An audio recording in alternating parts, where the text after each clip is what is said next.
Hi, welcome to Weekly Recap. My name is Twanya Hunter, and we're here live on Civic Entertainment Gossip Television. Minister of Information and Culture, Lai Mohammed, says President Buhari will sign into law the 2018 budget on Tuesday, June 19th. He disclosed this in an interview with Reuters on the sideline of his visit to London.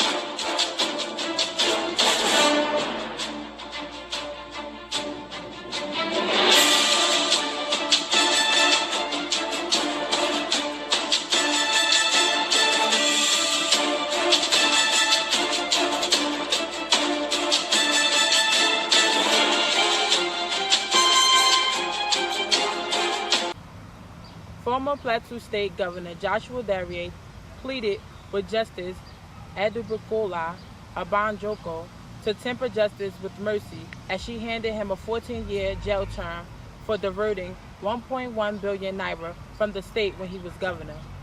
Counsel to Darrier, Paul Oroko, pleaded for the court to temper justice with mercy as his client was misled by some persons. The former Plateau State Governor, Mr. Joshua Darrier, to 2 years in prison for criminal misappropriation and 14 years for criminal breach of trust.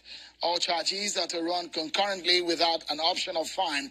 The court found Mr. Darrier guilty of 15 out of the 23 counts bordering on criminal breach of trust, dishonesty, and diversion of funds meant for the ecological needs of Plateau State. The judge, however, did not find him guilty of eight of the charges leveled against him by the Economic and Financial Crimes Commission. Counsel to the anti-graft agency, Mr. Rotimi Checkers, is opposing the defense lawyer's plea for mercy and asked the court to impose a maximum sentence. Donald Trump's former campaign manager, Paul Manafort, has had his bail revoked by a Washington, D.C. judge. Robert Mueller, who is investigating alleged Russian election interference, accused Manafort of trying to tamper with potential witnesses before the trial. Manafort was accused of contacting people related to his case in breach of his bail terms. Waking up behind bars. A first day without freedom for former Trump campaign chairman Paul Manafort. A federal judge said she had no appetite to lock him up while he awaits trial, but Judge Amy Berman Jackson said she could not turn a blind eye after prosecutors alleged Manafort tried to influence what potential witnesses might testify about his lobbying work with Ukraine. Late Friday, President Trump's personal lawyer, Rudy Giuliani, both floated and pulled back talk about presidential pardons. He is not going to pardon anybody in this investigation, but he is not obviously going to give up his right to pardon if a miscarriage of justice is presented to him. Giuliani says he recommends against pardoning anyone in the Mueller probe, but left the door open. Well, of course he could. Of course he could. Earlier, President Trump responded to the jailing of Manafort with tweeted sarcasm. Didn't know Manafort was the head of the mob, and tried to distance himself with false information. He worked for me, for 49 days or something? A very short period of time. The president is wrong about that. Manafort was in charge of the Trump campaign far longer, 144 days. Like Manafort has nothing to do with our campaign. But I feel a little badly about it. Manafort, who claims innocence, is accused of a financial conspiracy with money laundering and foreign lobbying. Manafort's lawyers suggested he had contacted former colleagues, not knowing they would be witnesses. But Friday, his wife of 40 years and lawyers left the courthouse without him. Former Governor of Oyo State, Rashidi Ladoja, said he was not worried by the ongoing suit insulted against him by EFCC, saying that he will not refund any money to the anti-graft agency because he did not steal while he was in government. The former governor said he was not worried by the ongoing suit filed against him by the anti-graft agency. He said they would not refund any money because he did not steal while in government. The anti-graft agency had dragged Ladoja to court over alleged misappropriation of about $6 billion of state funds, while in office between 2003 and 2007. The former governor, who recently returned to the People's Democratic Party, PDP, also gave the hint of leaving the party again.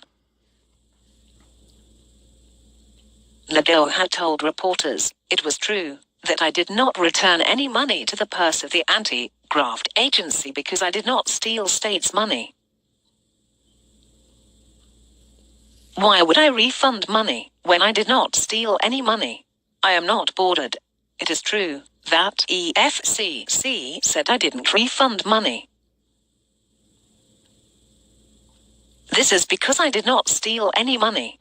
The man said Ladoja has not refunded any money, and he didn't say the amount Ladoja has stolen that has to be refunded.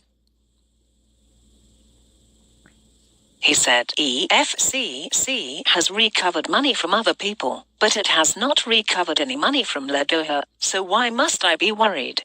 I have not refunded any money, as he said. Last week, Civic Gossip TV team visited the former ASU president and Imo State Vice Chancellor, currently contesting the Senate from Orlu, senatorial zone under the platform of APGA. As a senator, we are only going out to make laws that are going for the good of the country. But some people believe that you can go there to bomb benches. But if someone like me, those who have been there might have got one benches. But if you go down, you find how many bills they have passed. They have very similar law. If they were warming benches, would they have passed the not too young to run law? So they are doing something. But it all depends on the quantum of work done. But whether they are doing something, the answer is definitely they are doing something there. Work is going on there, they are doing something. So we are not going down to one bench. I don't go to make promises to the people that we are going to come and change this and change this. That's not my duty. I'm not controlling for. But we are going to make the laws that we create, because some laws can retard, some laws can enhance progress. You can use the laws to energize the system. And if we have the rule of law and people obey it, then the society becomes sane and things begin to go well. So we want to create that environment where the laws of the nation not only are obeyed, but they are used to advance the cause of every individual within the Nigeria space. That's what we're going to do then. So as for my contact with my people, I'm a grassroots man. I didn't start today. Actually, I wanted to apply for governor before. I wanted to go to consent assembly before. So all those events that I was visiting my people. And I hold several positions. I hold several chieftaincies, titles in my place. So I'm working. I relocated the headquarters of ASU from a flat, 2-bedroom flat in Melambi Hall, given to Association of Universities in 1948 to a three-story gigantic structure at the University of Abuja. I don't collect information from government. I did it from the checkups because as a president, national president, I was able to see the loopholes. By the time we prosecuted the first strike in 2009, I borrowed 3 million from Fred Paji not to prosecute the strike. By the time we were living as a team, we had built a secretariat, which audit was commissioned. I told them we built it, furnished it, landscaped it, tidied it. The day we commissioned it, and I told them that it cost us 700 million. And he said that if it were to be built by politicians, they will say it costs 2 billion. Look at the Minister of Education, so I said that was the best building in West Abuja. As of that day, and those who came out of this. So I was able to, me and my team, procure 30 plots of land for us. We were able to pay in 100 million into the bank within 4 years. 4 years.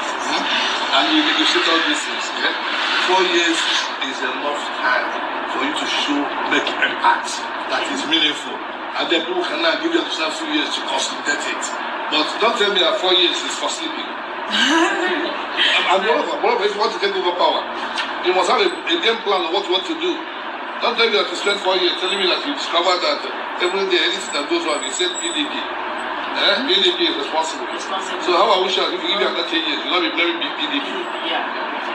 Gombeje, the lead counsel to alleged kidnap kingpin known as Evans has withdrawn from the case, which is currently before the Lagos State High Court. Reasons.